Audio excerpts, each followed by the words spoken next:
Welcome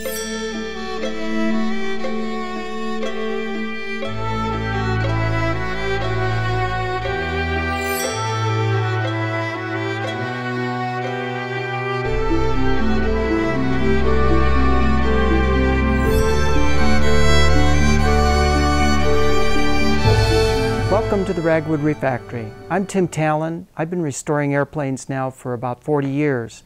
And rarely do we ever have an airplane as historically significant as this particular airplane.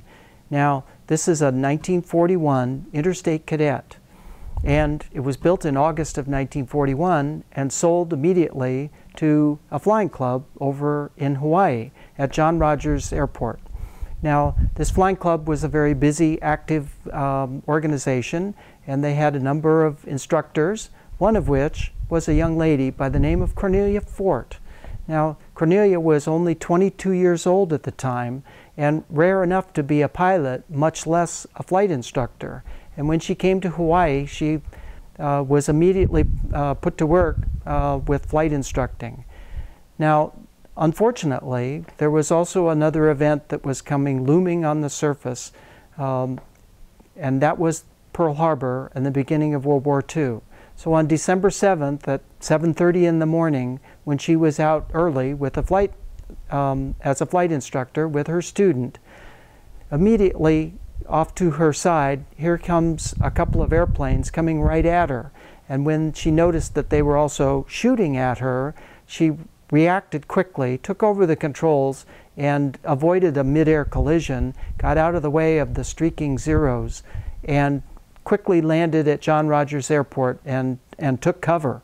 And immediately at that point in time, of course, World War II had started, and she was literally in the crosshairs of this momentous occasion.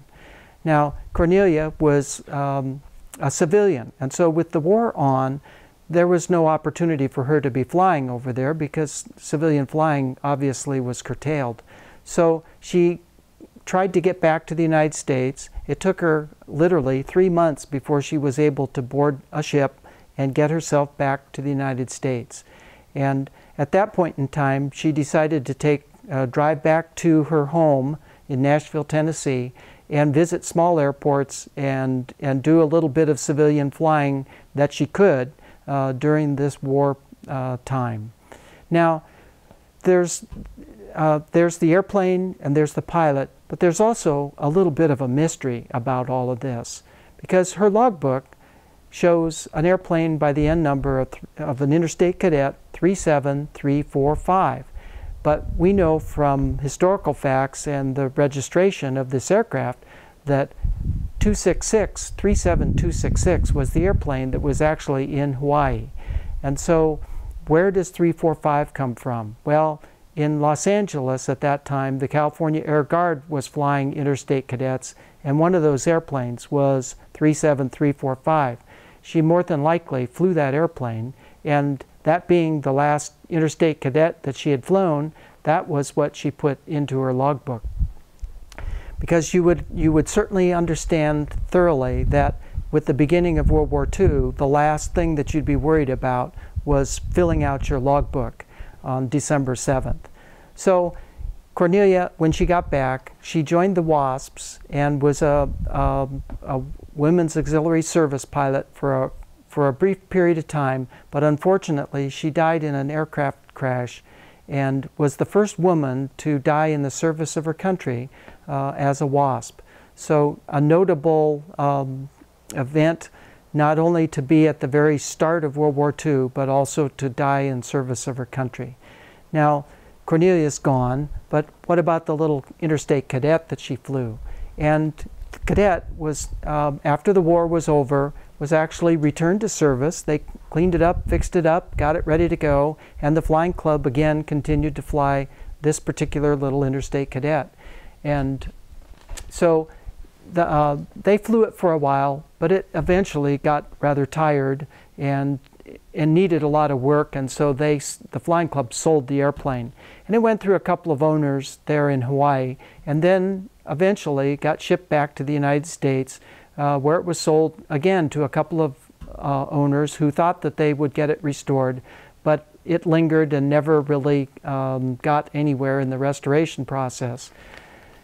Now, at that point in time, a gentleman by the name of Kent Peach purchased the airplane, and hearing about the story and understanding the fact that this was had the potential to be a significant airplane, was concerned about it and talked to Air and Space magazine to try and verify whether this was the right airplane. Was 266 the correct airplane? Because the logbook clearly showed 345.